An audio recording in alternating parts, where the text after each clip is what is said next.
Il manque un peu de lumière, hein, je présume. Pour l'écran. Oh, tu avais raison, je crois. Aucune idée. Il est sombre, il est un peu sombre. Oui, mais ne vous inquiétez pas, je l'éclaire. Ah ouais, C'est pas orienté. ah d'accord. Avec des angles, on voit pas, on voit tout ça. Et de toute façon, personne n'a besoin, par moi, Oui, pour éviter d'avoir un CFR2. Le... Donc, on va reprendre ces quelques lignes avant la fin de la page 88. Juste après le mot, il y a un astérisque qui renvoie à la note, à la Haggadah qu'on avait déjà vue. Donc, on s'était arrêté là. On va reprendre à Veinek chez Adam. Donc, de quoi nous parle-t-on? On avait commencé, alors, on a fait tout un long développement. Auparavant, très long développement, où Zaken a montré l'importance, qu'est-ce que ça signifie le service de Dieu, a montré l'importance d'être joyeux et de toujours chasser la tristesse, quel que soit le sujet de la tristesse. Que ce soit, comme il a dit, Milé des Shmaya ou Milé des Alma, que ce soit pour des choses spirituelles, les choses du ciel, les choses de la terre. C'est-à-dire, quelle que soit la raison, il n'y a aucune place pour la tristesse. La tristesse, c'est tout la Yetzer.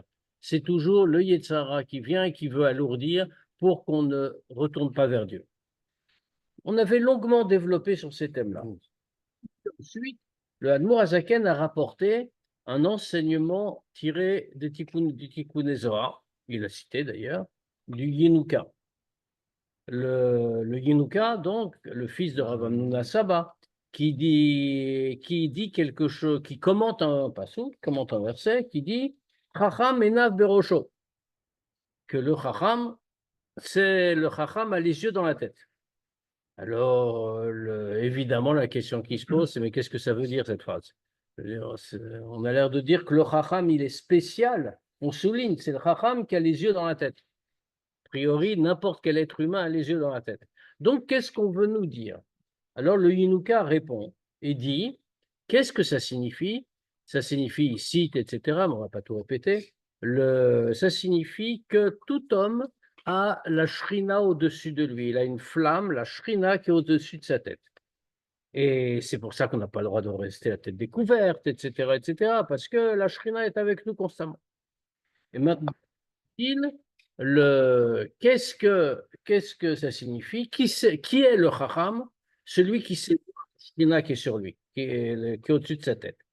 Et il faut, poursuit-il, il faut entretenir cette flamme, cette lumière qui est au-dessus de chacun de nous, il faut l'entretenir. Parce que, dit toujours le Yinuka, l'homme est comparable, le corps de l'homme est comparable à une mèche, la shrina, c'est cette flamme, et il faut un combustible, parce que la mèche est trop grossière pour pouvoir soutenir quelque chose d'aussi fin que que la flamme. Donc il faut un combustible. Qu'est-ce que c'est que le combustible? Ce qui va servir d'huile, bien c'est, nous dit-il, Ma'asim Tovim, les mitzvot. Bon, c'est à peu près résumé cet enseignement qui a été cité. Maintenant, on a évidemment, le Hadmour Azaken a relevé plusieurs questions qui se posent ici. Bon, d'abord, mais je ne vais pas tout reprendre, on a explicité le fait que le corps est grossier, que c'est pour ça que c'est comparé à une mèche qui ne peut pas retenir la lumière de la shrina comme cela. Il faut un intermédiaire, il faut quelque chose de plus fin, comme dans une lampe. L'huile est un corps matériel, mais c'est le corps matériel le plus raffiné, le plus proche du spirituel. Et on que l'huile doit être raffinée et que quand l'huile n'est pas raffinée, la flamme n'est pas belle, la lumière n'est pas belle. C'est-à-dire de la même façon. Mais la question implicite sur laquelle on est resté, c'est pourquoi Maasim Tovim?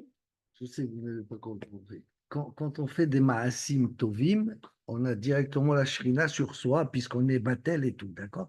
Mais quand on ne les fait pas, est-ce que c'est seulement la Shrina, les Sherouya sur l'homme au moment où il fait des Maasim Tovim et les autres moments Ah où ben, il marche dans la rue, où il va aller acheter une baguette? mais il n'est pas censé ne pas faire de Maasim Tovim.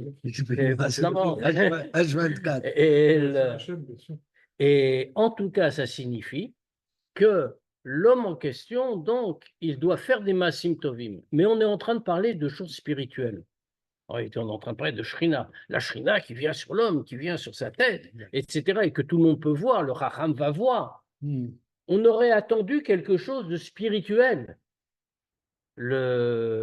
Pourquoi des Maasim Tovim? Pourquoi est-ce qu'on a souligné? C'est les mitzvot concrètes. Ça veut dire, en termes très clairs, ce que le Mourazaken nous a montré. Alors, encore une fois, je ne reprends pas tous les raisonnements, mais c'est là-dessus qu'on était resté. Quelqu'un qui va accomplir une mitzvah sans, comme ça, je veux dire, très simplement, il n'a pas de kavanot, il n'a rien, c'est quelqu'un de très ordinaire, de très grossier peut-être, mais il fait les mitzvot. Et donc, il pratique la mitzvah, mais il n'a aucune kavana. Lui, il va avoir l'huile, et donc il va avoir la shrina au-dessus de lui, alors que le grand tzaddik, qui lui va avoir des kavanot, mais qui, bon, c'est un peu paradoxal, mais bon, qui n'a pas accompli la mitzvah concrètement, lui n'aura pas le combustible, et donc il n'aura pas la flamme, il n'aura pas la shrina au-dessus de sa tête. Alors, évidemment, ça nous a posé question. Et le Hanmourazaken a répondu à ça. Là, aujourd'hui, ce qu'on va aborder, c'est un cas un peu plus particulier concernant l'étude de la Torah. Mais le Hanmourazaken a répondu à ça. Le Hanmourazaken a dit en réalité, quand est-ce que la Shrina peut résider? Alors là encore, je ne reprends pas tous les raisonnements. Mais quand est-ce que la Shrina peut résider sur l'homme? La Shrina peut résider sur l'homme lorsque l'homme est battel. Lorsque l'homme est totalement annulé, qu'il met sa metsiout de côté, à ce moment-là, la Shrina peut venir. Or, un grand tzaddik, par exemple, qui a beaucoup de kavanot, qui a Ahava ve'yira, qui a l'amour et la crainte de Dieu, comme on a cité, quand quelqu'un a Ahava, même à un très haut degré, ça veut dire quoi? Yesh mi she'oev. Il y a quelqu'un qui aime. Donc, il a une métioute certainement très positive, mais ce n'est qu'une métioute, il se ressent comme existant. Se ressentant comme existant, il ne peut pas recevoir véritablement la Shrina, puisqu'il existe en dehors de la Shrina, si on peut dire. J'existe. Donc, la Shrina ne va pas résider sur lui. En revanche, pourquoi? Parce qu'il y a, en fait, si on peut dire, il y a une émotion humaine qui est au milieu.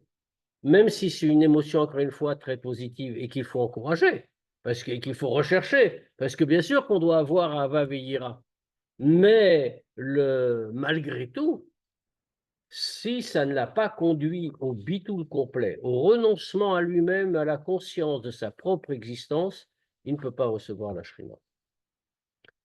En revanche, juste pour finir le raisonnement, en revanche, quelqu'un qui pratique les mitzvot, qu'est-ce qu'il a? Ce n'est pas une question de sentiment humain, d'émotion humaine. Il a reçu l'ordre de Dieu et c'est l'ordre de Dieu qui fonctionne. Ce n'est pas ce qu'il ressent autour. Il doit ressentir, c'est très bien. Mais quand il pratique, c'est plus lui qui, bien sûr, c'est lui qui pratique, mais ce n'est pas sa personnalité qui apparaît et qu'il met en valeur. Donc, il est dans un état de bitoul total et donc, il peut à ce moment-là recevoir la Shrina. Alors maintenant, on est resté, une fois qu'on a dit ça, c'était juste la conclusion, ça nous a pris quand même du temps pour arriver là. Mais on a une question sur l'Imoud Torah. C'est la question que je vous posais. Alors, l'Admorazaken a soulevé lui-même. Ça s'appelle Maasim Tovim ou pas? Ben oui, l'Imoud Torah, c'est une mitzvah. Mais malgré tout, l'Imoud Torah, même si c'est une mitzvah, c'est quand même une mitzvah un peu particulière. Peut-être par la pensée, par la parole. Parce Il n'y a que pas d'action. il n'y a pas d'action, c'est la pensée, c'est effectivement la pensée et la parole. C'est du spirituel, ce n'est pas du matériel. Donc, il y a forcément quelqu'un qui existe, qui va comprendre, qui va penser, etc., etc. Mais pourtant, c'est une mitzvah. Donc, quel est le statut de l'étude de la Torah? C'est ce qu'on va analyser dans cette deuxième partie de chapitre. Donc, pourtant, on pose la question, si je peux me permettre, qu'est-ce qui est plus haut, l'Imoud Torah ou l'action? Alors que tu viens a priori. La question n'est pas qu'est-ce qui est plus haut. C'est deux choses différentes. C'est deux choses différentes. La question ici, c'est qu'est-ce qu'apporte chacun de ces types de relations avec Dieu? Après tout, on a parlé, le Yinuka, le Zohar cité, a dit quoi? A dit que comment on alimente la présence de la Shrina au-dessus de nous, c'est Maasim Tovim. Et il a même dit dans le texte, Maasim Tovim Daika, c'est vraiment Maasim Tovim, c'est les actions concrètes. Ça, c'était clair. Mais pourtant, l'étude de la Torah, c'est Talmud Torah Keniget Kulam, et tout le monde est d'accord avec ça. Il n'y a pas une discussion du Zohar sur le principe. L'étude de la Torah, c'est essentiel. Alors, qu'est-ce qu'on est en train de dire? L'étude de la Torah, c'est moins que les actions. Mais, et par ailleurs, en dehors de ça, l'étude de la Torah en soi, c'est une mitzvah. Si c'est une mitzvah, ça veut dire aussi que je me suis écarté, j'ai perdu ma metsiout, le sens de mon existence pour accomplir la volonté de Dieu. Donc, quelle est la place de l'Imoud à Torah? Et pourquoi on souligne dans le Zohar que l'instrument unique du lien avec Dieu, ce n'est pas l'Imoud à Torah, c'est l'action concrète, les Maasim Tovim, les mitzvot. Pourquoi? Au contraire, encore une fois, on avait déjà soulevé cette objection. A priori, le lien avec Dieu est une affaire spirituelle. On s'attendrait à ce qu'on nous dise, c'est avec du spirituel que la Neshama s'attache avec Dieu. Pourquoi ici, ça ne marcherait pas? Alors justement, on va répondre à cette question. Parce qu'il existe. Hmm? Parce qu'il y a une existence. Enfin, le type, il dit que j'existe. C'est une mitzvah. Oui, quand c'est pas une Autrement- mitzvah, maintenant fais une mitzvah. Mitzvah particulière. Veine, que chez Adam osek bator. Quand l'homme étudie la Torah, Azay nishmato, shi nafsho haelokit, im shne levushe apnimim levadam. Alors à ce moment-là, qu'est-ce qui se passe? Avec quoi il étudie la Torah? Quand un homme étudie la Torah, ça concerne qui? En lui. Exactement. C'est-à-dire, ça concerne le nefesh haelokit, l'âme divine qu'il a en lui, rien d'autre. Et quel aspect de l'âme divine? Dans l'âme divine, il y a plus, dans le Nefesh Lokit, il y a plusieurs levushim, comme on dit. Il y a plusieurs éléments dans lesquels le Nefesh Lokit va se revêtir pour s'exprimer. Parmi ces vêtements, qu'est-ce qu'il y a? Il y a les levushim apnimim. Il y a des levushim profonds, intérieurs. Quels sont les levushim? Alors pourquoi on appelle ça levushim, des vêtements? Parce que ce n'est pas la neshama elle-même, ce n'est pas le nefesh lokit lui-même, c'est des modes d'expression à l'égard de l'extérieur. Le nefesh lokit, ou le nefesh abamid d'ailleurs, va s'habiller dans ces outils-là qui lui permettent d'avoir un contact avec l'extérieur. Alors il y a des levushim du nefesh lokit, comme il y a des levushim du nefesh abamid, zelo madze asa elokim, Dieu a fait chaque chose identique de chaque côté. Donc, ça veut dire, par exemple, quelqu'un va avoir une bonne, va réfléchir, va étudier la Torah. Il fait étudier la Torah, qu'est-ce qu'il va faire? Ça ne concerne pas le Nefesh Abamid, en réalité. Le Nefesh Abamid, ça ne l'intéresse pas. C'est purement Nefesh Lokit. On fait appel en rien au Nefesh Abamid. Comment on va le dire ensuite? Pour les mitzvot, on va faire appel au Nefesh Abamid. L'âme animale. L'âme animale qu'on appelle également Nefesh Achionit, l'âme vitale. Pourquoi? Parce que le Nefesh Abahamit, c'est ce qui nous permet de vivre, c'est ce qui commande au corps. Le corps pur, le simple corps, le corps fonctionne parce que le Nefesh Abahamit le fait fonctionner.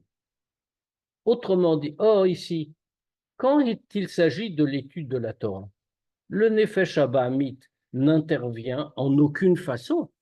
Le fait uniquement, fait du spirituel. C'est le lien de la Neshama avec Dieu, le Nefesh Elokit étudie la Torah, et puis c'est tout. Et avec quoi il l'étudie? Il l'étudie avec les levushim pnimim, les vêtements dans lesquels lui se revêt. C'est-à-dire, comme on dit ici, Shehem Koach Adibo ou Marshava, qui sont la parole et la pensée. Ça existe des chitzonim pour la Oui. Neshama? Bien sûr, l'action. Dans l'action, on avait dit que c'est pas Le tzibur ne fait pas partie de l'action. Oui, il y a aussi Nefesh Elokit. Il y a des levushim chitzonim et des levushim pnimim. Mais le parler ne fait pas partie de l'action étant donné qu'on remue les lèvres. Extérieur, superficiel. Quoi, pardon? Le parler ne fait pas partie de l'action étant donné qu'on remue les lèvres.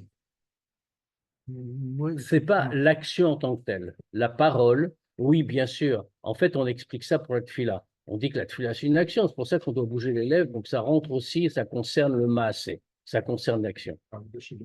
Mais fondamentalement, c'est pas ça. La tfila doit être dite, mais c'est pas une action en tant que telle. Alors, dans ce cas-là, puisque ce que fait le Nefesh Eloki quand il étudie la Torah, c'est investir ses fonctions profondes, uniquement la pensée et la parole, et à ce moment-là, Nichlalot be'or havaye ein sof baruchu umyuchadot bo beyichud gamur. Et donc, à ce moment-là, comme à chaque fois qu'on obéit à un ordre de Dieu, qu'est-ce qui se passe? On avait déjà expliqué l'idée. C'est vrai pour l'Imouda Torah, c'est vrai pour n'importe quelle mitzvah. Comme c'est connu l'étymologie que le Baal Shem Tov donne du mot mitzvah. Bon, pas une étymologie très linguistique, mais c'est une étymologie spirituelle. Il apparente le mot mitzvah au mot araméen tzafta, avec un tzadik. Tzafta, avec vav, etc. Enfin, la même étymologie que mitzvah. Tzafta, non. C'est ça que je dis, araméenne, pas hébraïque. Avec un tzadik et pas un samer. Et avec un vav et pas un bet. Et donc, tzafta, ça veut dire un lien, un attachement. Pourquoi est-ce que le mot mitzvah renvoie au mot lien et attachement? Parce que en réalité, il n'y a pas de possibilité de s'attacher avec Dieu, fondamentalement. Il n'y a pas de possibilité de se lier à lui. Pour une raison très simple. Parce que quand on imagine qu'on peut comme ça se lier à lui, c'est qu'on imagine qu'il y a un rapport entre le créateur et la créature, ce qui est une absurdité. On commet tous cette absurdité en réalité, parce que très souvent, nous, on considère quoi? On n'a pas le choix, on emploie des qualificatifs humains pour désigner Dieu. D'ailleurs, on le voit dans la halakha, on n'a pas le droit de multiplier les louanges de Dieu, de player tous les noms possibles. Pourquoi? Alors que c'est bien, on dit du bien de Dieu, on devrait pouvoir le faire, si on a de l'imagination. Et les Chachamim nous disent non, parce qu'on va finir on pourrait en venir à croire qu'on a totalement défini Dieu avec tous ses qualificatifs, alors que Dieu est par définition indéfinissable et indicible et inconnaissable.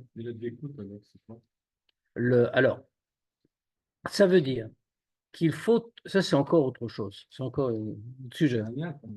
C'est pas un lien véritablement, on voit qu'il disparaît d'ailleurs. Si c'était un lien, il ne disparaîtrait pas. C'est une élévation intellectuelle, morale, spirituelle. D'abord, c'est très impalpable. Un lien, ça se construit. Ça se construit et c'est pérenne. Comment ça veut dire, comment peut-on s'attacher avec le Créateur qui n'a absolument aucune commune mesure avec la créature? C'est un exemple qui est tout le temps donné. Je veux dire, quand on dit par exemple que Dieu est bon, que Dieu est puissant, tous ces mots-là qu'on trouve dans la Tfila, il est Gibor, il est Baal Chesed, il est Rahman, enfin, etc. Les mots que les Chachamim ont mis dans la Tfila. Mais ça veut dire quoi tout ça? Nous, on imagine, quand on essaie de se le représenter, on n'a aucune référence. Qu'est-ce que ça veut dire la bonté de Dieu? Ça veut dire quoi quand on dit que Dieu est bon? Donc, qu'est-ce qu'on fait? On a une facilité intellectuelle très classique, qui est de dire, le seul point de référence qu'on ait, c'est nous-mêmes. On sait ce que c'est que la bonté humaine. Donc, on dit, Dieu, il n'est pas bon comme un homme. Il est 10 000 milliards de fois plus meilleur qu'un homme. Et même plus encore. 10 000, 1000, etc., etc. Et on a dit, voilà, c'est ça. Ce qui est complètement faux. Pourquoi? Parce que c'est un petit peu comme si on disait, il y a quelqu'un qui se tient en bas d'une échelle. Et il y a une autre personne qui est tout en haut de l'échelle, qui compte 1 milliard d'échelons. Il ne le voit même pas, tellement il est haut. Il est incapable de le voir, de le définir. Mais il n'y a pas une distance infinie entre eux. La preuve, c'est que si cet homme qui est tout en bas de l'échelle monte juste un échelon, il s'est rapproché. Alors, pas de beaucoup, il ne le voit peut-être toujours pas, mais il s'est rapproché. Ça veut dire qu'il y a une commune mesure. Ça, il n'y a pas avec Dieu. Il n'est pas sur la même échelle, il est sur une autre. Donc, ça pose une question de fond, en réalité. Tout le judaïsme est construit sur l'idée, et pas seulement le chassidisme, tout le judaïsme est construit sur l'idée qu'on peut s'attacher avec Dieu, qu'on peut se lier à lui, parvenir jusqu'à lui. Mais comment on peut faire? Puisqu'on n'est pas sur la même échelle, il n'y a aucun point commun, aucune commune mesure. La seule, non. Maasim Ah ben Tovim, non. La seule solution, c'est la mitzvah. Retzon Hashem. Tzafta, le lien, l'attachement. Plus la mitzvah que la Torah. Exactement. Et c'est ce qu'on a expliqué auparavant. Parce que l'action fait que nous perdons notre existence, nous renonçons au sentiment de notre existence et nous On descend de la Shrina. nous annulons, j'aime pas le mot soumettre qui n'est pas exactement ça, mais nous annulons ce sentiment d'existence devant la Shrina. D'accord. Ça, c'est la mitzvah. Alors maintenant, La Torah, là, ce qu'on a fait, on Un n'est instant, pas un encore instant. pattern, hein. un instant. Il y en a la Shrina, mais il n'y a pas de bitoul, là. Alors, maintenant, quel est le sujet de la Torah? Comme on a dit, on a la question sur la Torah parce que la Torah, en dehors de ses caractéristiques propres, c'est une mitzvah. Donc, on devrait dire la même chose. Par ailleurs, la Torah, l'étude de la Torah, on l'a déjà vu dans le Tanya, a une supériorité sur la pratique de la mitzvah. Et le Hanmoazaken a dit très clairement, il a dit que quand un homme étudie la Torah, c'est-à-dire que la Chokmat Hashem pénètre sa propre Chokma et s'unit avec elle. Et il nous a dit, et cette union-là, c'est Yichud Nifla, She'en Yichud Kamo. C'est une union merveilleuse à laquelle aucune autre union n'est comparable. Alors, qu'est-ce qu'on fait avec tout ça? C'est ce qu'il rapporte ici. Quand quelqu'un étudie la Torah, donc, c'est avec les Levushim Pnimim, les vêtements intérieurs, que Dibour et Marshava, la parole et la pensée, du Nefesh et Elokit. Mais c'est eux seuls donc qui sont concernés, et c'est eux seuls qui vont être inclus dans la lumière de Dieu, dans le Ein-Sof Baruch Hu, et s'unir Myuchadot Beyichud Gamur, et s'unir avec le Or Ein-Sof dans une union parfaite. Vehi, Ashrat al-Shrina, al-Nafsho Elokit. Si on le redit dans les termes employés jusqu'ici pour notre raisonnement, ça veut dire que la Shrina va effectivement demeurer sur lui, mais sur quoi? Sur la partie de lui qui s'est investie dans l'effort spirituel, c'est-à-dire la Neshama, Nefesh Elokit, uniquement Nefesh Elokit. D'ailleurs, on le voit écrit très clairement, K'mamar Razal, comme les Chachamim le disent, Shafilu Echad Sheoshev L'Osek Batorah Shrina Imo, que même une seule personne qui s'assoit et qui étudie la Torah, la Shrina est avec lui. Ça ne veut pas dire qu'elle vient là parce qu'on le récompense d'avoir étudié la Torah. Ce n'est pas le sujet. On est en train de dire que c'est une conséquence parce qu'en réalité, il a réalisé un Yichud Gamo, une unité profonde. Donc la Shrina est là. Mais avec quoi? Avec quelle partie de lui? Qu'est-ce qui est concerné? Justement, Uniquement le Nefesh et Elokit. Donc, on ne peut pas profiter à ce moment-là de demander quelque chose. Ah, mais c'est jamais pour demander quelque chose. Hein. Ça, il ne faut jamais rien demander. Si on demande quelque chose, qu'est-ce que ça veut dire? On est une Metsiout, donc la Shrina ne vient pas. Tout ça, le projet du Tanya, c'est surtout pas de nous faire avoir des récompenses. Ça, on les aura certainement. Dieu est bon, donc il va nous donner les récompenses, etc., etc. Après tout, hein, c'est Agmara qui dit on n'a même pas besoin du Tanya pour ça. Dieu ne donne que du bien. Donc tout va très bien aller, et après 120 ans, on aura tous un grand Gan Eden. Mais ce n'est pas du tout ça qu'on veut. Enfin, si on veut ça aussi, après 120 ans, on en reparlera. Ce qu'on veut dans le Tanya, c'est le lien avec Dieu. Comment un homme, une petite créature qui se trouve dans ce monde grossier, qui est une petite créature elle-même grossière, et comment grossière, qui peut, par exemple, éprouver un plaisir à manger un aliment, ce qui est impensable quand on s'y arrête 2 minutes. C'est impensable. Pourquoi c'est impensable? Parce que pourquoi est-ce qu'on mange? Pourquoi est-ce qu'on doit manger? Oh, tu aurais pu faire autrement. Hein. Pourquoi il faut qu'on mange?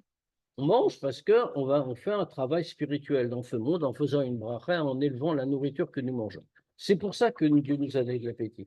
Alors comme ça, dans l'Écoute Torah, qui est aussi du Admor Hazaken, que si Dieu nous a dotés d'appétit et on ressent la nécessité de manger, après tout, Dieu est le créateur. Il aurait pu faire consommer autrement. On respire et on se nourrit, je ne sais pas, enfin n'importe quoi. Ça paraît absurde évidemment, mais tout est possible. Pourquoi on a de l'appétit au point d'aller rechercher des aliments? Parce que comme chaque chose ici-bas, ça fait partie de notre travail spirituel. Dans la création, il y a des étincelles de Gdusha qui sont tombées au moment de la création du monde, c'est ce qu'explique le Harizal. Et le travail de l'homme, c'est d'aller rechercher ces étincelles et de les élever.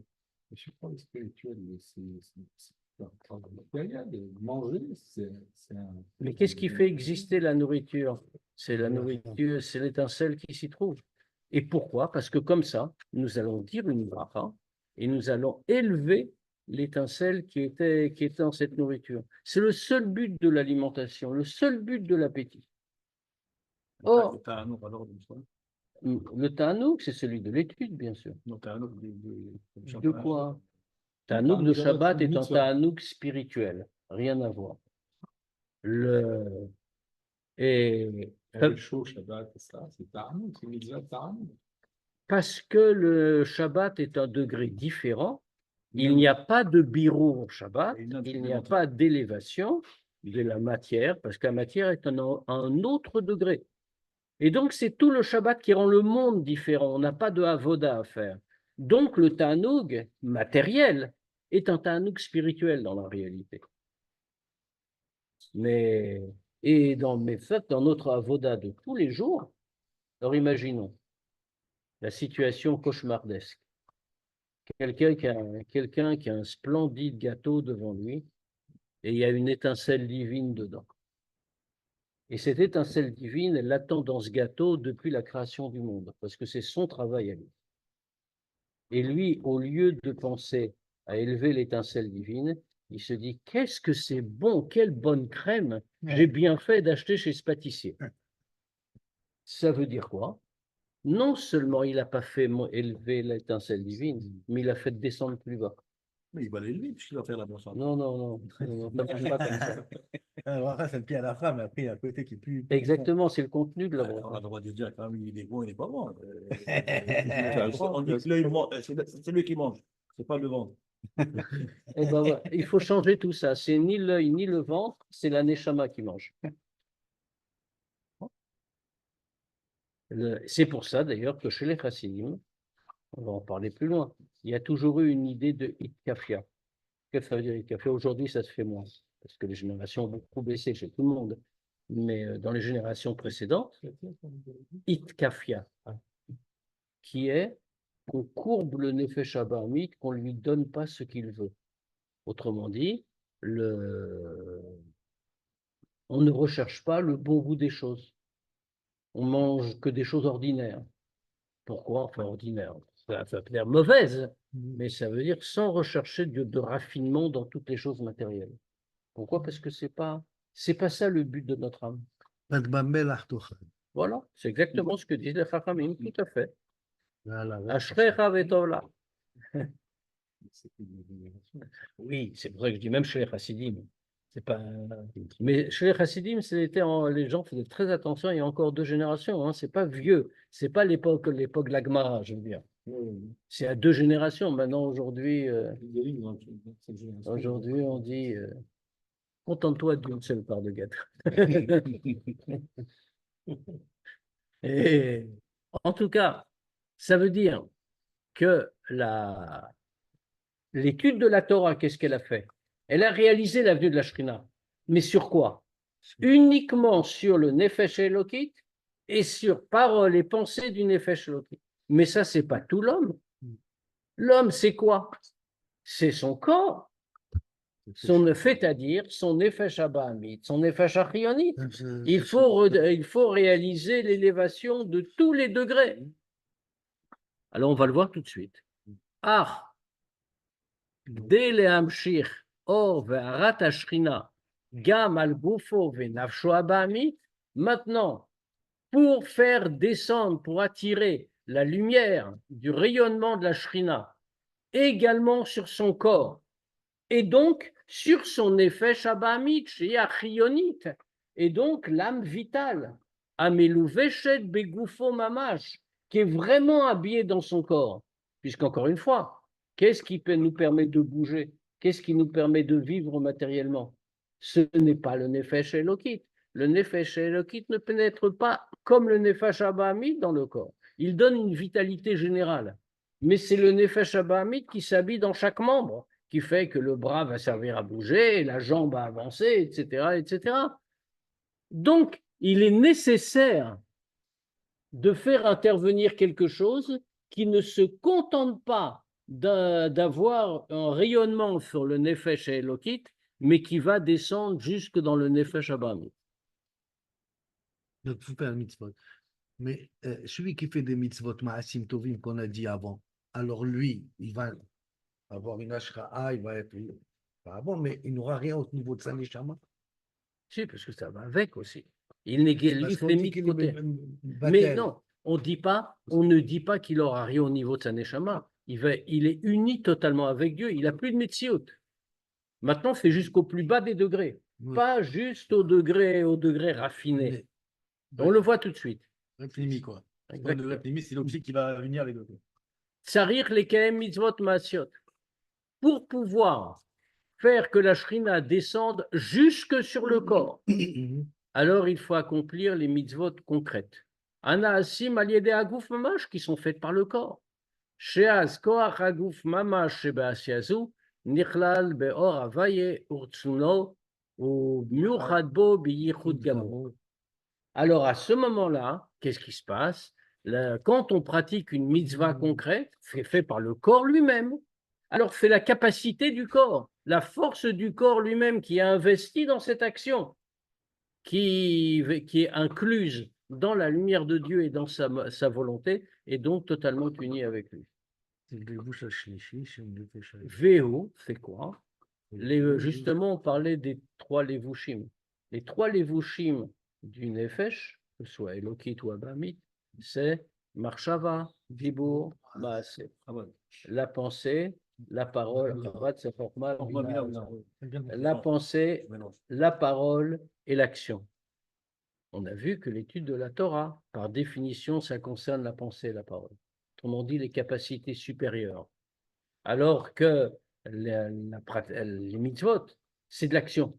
Et ça descend jusque dans le levush hashlishi, le troisième vêtement, shel nefesh elokit, ve'azai, gam koach hanefesh achionit shebegufo mamash, shebeklipat noga, nitaper meraletov. Or, à ce moment-là, puisque ça concerne le levush hashlishi, l'action.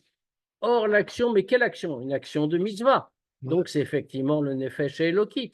Mais où ça va descendre? Dans le corps. Le corps qui est animé comment? Par le Nefesh Achionit. C'est-à-dire qu'à ce moment-là, la force également du Nefesh Achionit qui est dans son corps. Or, d'où vient le Nefesh Achionit? À quel degré il se rattache? Il se rattache à Klipat Noga. Dans les clipotes, il y a plusieurs degrés. Il y a ce qu'on appelle les clipotes, l'impureté. Il y a ce qu'on appelle les shalosh klipot atmeot, les trois impuretés totalement impures, dont on ne peut rien faire.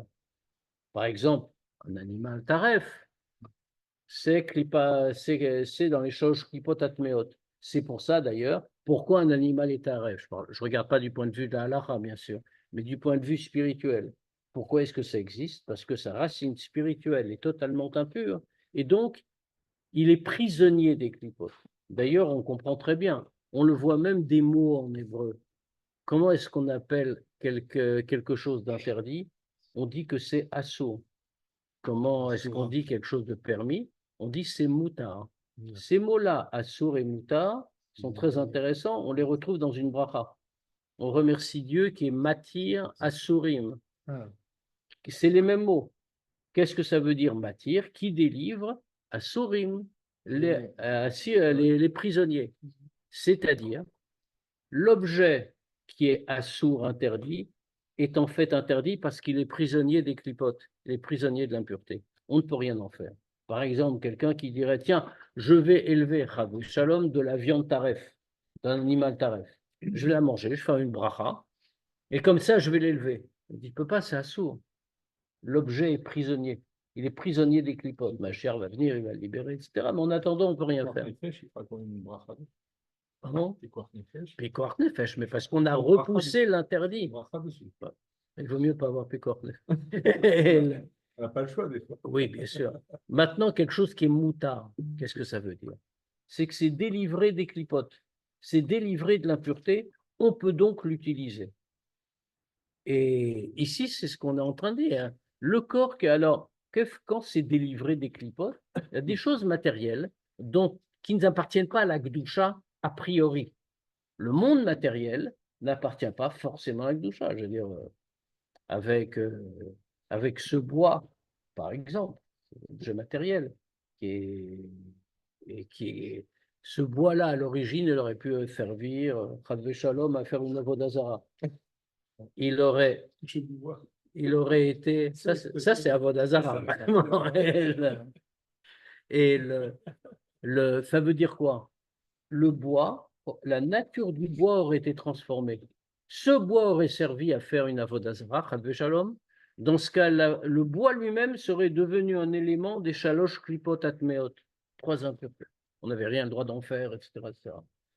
En étant utilisé pour devenir un banc sur lequel on va s'asseoir pour étudier la Torah ou pour prier, etc., dans une choule, par exemple.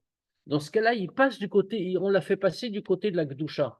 Mais c'est-à-dire qu'on a fait une vraie transformation dans l'objet matériel. En faisant cette transformation dans l'objet matériel, qu'est-ce qu'on a fait? Comment c'était possible? Parce qu'en réalité, à l'origine, le bois, comme tout objet matériel, il appartient à Klipat Noga, ce qu'on appelle la Klipa intermédiaire. La Klipa intermédiaire, c'est-à-dire qui contient en elle du bien et du mal. C'est suite à la faute de Etzadat, où le bien et le mal sont mélangés dans le monde. Le Klipat Noga fait quelque chose qu'on peut transformer en bien ou transformer en mal. C'est nous qui le faisons. Le corps appartient à Klipat Noga. On utilise son corps pour en faire un instrument positif du service de Dieu. On transforme le corps en Gdusha. On utilise le corps pour faire des choses qu'il ne faudrait pas faire. On l'a fait descendre dans les choses klipot atmeot, dans les klipotes totalement impures. Donc ici, on voit à quel point la Gdusha a pu descendre très bas en réalité. La Shrina, je veux dire, pardon, la Shrina a pu descendre à un degré très bas. On ne veut pas qu'elle se contente d'éclairer le Nefesh Elokit de façon spirituelle. L'objectif, c'est qu'au travers de l'action concrète, la Shrina va descendre jusque sur le corps.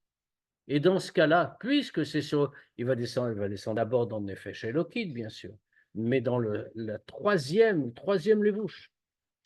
Quel troisième lévouche? Le vêtement de l'action, celui qui est le plus proche du monde matériel. Et donc, qui est en contact avec le Nefesh Achionite, puisque l'action ne peut venir que par l'intermédiaire du Nefesh Achionite qui est dans le corps, qui vient de Klipat Noga. Et donc, puisque l'action est maintenant une action de mitzvah, Nitafer letov, mera letov, il est transformé du mal en bien, venichlal mamash bigdusha. Et donc maintenant, par l'action, il a été totalement inclus dans la gdusha, qui est nefesh haelokit mamash, exactement comme le nefesh haelokit. Machar shehu apoel, vose matzeh mitzvah. Pourquoi? Parce que concrètement, c'est lui le nefesh achionite qui fait la mitzvah. Quand un juif met le tefillin, pour mettre le tefillin, il doit bouger son bras. Qu'est-ce qui fait bouger son bras? C'est le nefesh achionite, c'est-à-dire le corps. Autrement dit, puisque maintenant le nefesh achionite, le corps. On a dit Bahamid, c'est pas ironique. Pardon? C'est le Bahamid qui fait bouger. Chionite et Bahamid, c'est pareil. C'est pareil, d'accord. Puisque maintenant le Nefesh Achionite ou Nefesh Bahamid a fait bouger le corps pour accomplir une mitzvah, cet acte-là était inclus dans la Gdusha. Et donc, dans ce cas-là, ça a totalement été transformé. Puisque c'est lui c'est le Nefesh Achionit qui a tout fait agir. Sans lui, il n'y aurait pas eu de mitzvah. Chez Bilado, lo haïta Nefesh Lokit poelet begouf klal. Puisque sans le Nefesh Achionit, le Nefesh Elokit n'aurait jamais pu accomplir la mitzvah tout seul. Rien, il n'a pas d'action sur le corps, puisque le Nefesh Elokit est un principe purement spirituel. Qui Rukhnit, parce que le Nefesh Elokit est spirituel. Ve'agouf Gashmi Ve'chumri. Et le corps, lui, est matériel et grossier. Et il ne ressent pas, a priori, il n'y a pas d'action. Il n'y a pas d'action du Nefesh Elokit directement sur le Nefesh Abahamit, sur le corps. Vavemutse Benehem. Maintenant, puisque le spirituel et le matériel, on vient de les définir comme deux domaines hermétiquement séparés, il y a besoin d'un intermédiaire pour les réunir. Mais Mutse Benehem, hi Nefesh Achionit Abam. C'est justement le Nefesh Achionit, l'âme vitale. Ameluveshet Bedam Adam Veshebelibo. Alors, on jongle un petit peu, parce que, comme vous avez remarqué, on a commencé par dire que le spirituel et le matériel, c'est donc deux domaines séparés. Nefesh Elokit, c'est le spirituel. Nefesh Abahamit, c'est le matériel. Et ça ne peut pas aller l'un avec l'autre. La preuve, le Nefesh Elokit ne va pas intervenir dans le corps. Il ne le fait pas fonctionner. Il a besoin du Nefesh Abahamit pour ça, Nefesh Achionit. Mais alors, qu'est-ce que ça change? Ça veut dire comment il y a un intermédiaire. On dit pourquoi? Parce que dans le corps, il y a le sang. Et le sang, il passe dans tout le corps. C'est-à-dire, le Nefesh Abahamit est habillé à l'intérieur du sang de l'homme, le sang dont l'origine est le cœur. Vechol Agouf, qui est dans le cœur et dans tout le corps. Ça veut dire que le sang, c'est dans le corps la partie la plus raffinée, la plus fine, celle qui confine un petit peu au spirituel. Et donc, c'est ça qui est l'intermédiaire entre le Nefesh à Elokit et l'ensemble du corps. Et c'est pour ça qu'il circule dans tout le corps. Et bien que l'essence du Nefesh Abahamit qu'a dans son cœur, donc, Shen Midote Haraim, qui est dans son cœur. On sait que le siège du Nefesh Elokit, c'est dans le cerveau. Le Nefesh, c'est-à-dire que Chorma Bina Da'at, tout ça, c'est le fonctionnement du cerveau. En revanche, les émotions, c'est le cœur. Les émotions, c'est le cœur, et notamment les mauvaises midotes sont dans le cœur. Et c'est pour ça qu'il y a un vrai travail. L'un des objectifs de la chassidoute, c'est de réaliser la jonction entre le cerveau et le cœur. Parce qu'il est écrit que Moar Shalit à la lèvre. Le Tanya a déjà développé l'idée que le cerveau commande au cœur. Donc le cerveau a le pouvoir d'intervenir et de commander au cœur et de raffiner notamment les mauvaises midotes qui s'y trouvent. La lèvre Hamed, c'est pas lèvre Hamed. Pardon? La lèvre Hamed. Rien à voir, mais la lèvre Hamed. Oui. On voit bien que c'est le lèvre qui désire, mais parce qu'on n'a pas fait intervenir le Sechel, bien sûr. Toute l'idée, c'est ça. C'est de mettre de mettre le filtre de Chochma Bina Da'at. On n'est pas dirigé. D'ailleurs, les Chachamim nous l'ont dit. Les Chachamim nous l'ont dit. Le Tzadikim, Libam Birshutam. Tzadikim, leur cœur leur appartient. Ils décident ce qu'ils font. Rechaim, Em Birshut Libam. Les Rechaim, ils sont dans la possession de leur cœur. Leur cœur leur dit quoi faire. Ils n'ont pas de réflexion, n'ont pas de réaction, ils ne peuvent rien faire. Et ils suivent donc les mauvaises midotes, parce que le cœur n'a pas de pensée, il n'a que des émotions. On fait blanc. Ouais, si on peut dire. C'est-à-dire que même le cœur, en vérité, même le cœur va comprendre, mais parce que toujours il y aura l'intervention de l'intellect. Il n'y a pas de. Chez les goyim, on parle de l'intelligence du cœur, parce que il n'y a pas de vraie intelligence. Oui, oui, c'est-à-dire des désirs dans tous les sens. C'est le rôle du cœur d'avoir des désirs, mais c'est le rôle du cerveau de définir quels désirs il faut avoir et lesquels il faut cultiver et lesquels il faut anéantir. Alors, en réalité, comme on a dit, c'est un peu surprenant parce que malgré tout, pour le moment, le Nefesh Abahamit n'a pas encore été raffiné. Il est dans le cœur. Et là-bas, qu'est-ce qu'il y a? Midote Haraim, il a encore ses mauvaises midotes.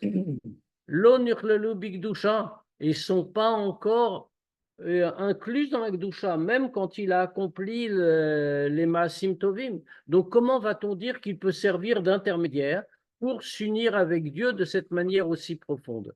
Alors, qu'est-ce qu'on dit? Mikol Makom, mais quand même. Ma'achar de Ikafian Gdusha, puisque il s'est déjà plié à la Gdusha. Le Nefesh Abahamit, avec toutes ses mauvaises midot et tout ce qu'il contient, s'est soumis à la Gdusha. Ou Balkor Hamonim Amen. Et obligatoirement, ils sont contraints par cette action de dire Amen, d'accepter ce que dit le Nefesh Elokit. Ou Maskimim, ou Itratsim, les Asiat à mitzvah, et encore plus que ça, pas seulement ils sont obligés, parce que personne ne les oblige en réalité, mais ils arrivent même au degré d'être d'accord eux-mêmes et d'accepter de faire la mitzvah. Par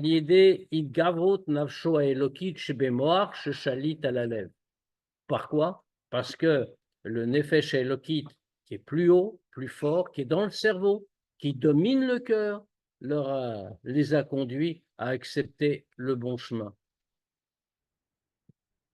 Vehen, Beshaazou, Beprinat Galut, Veshina.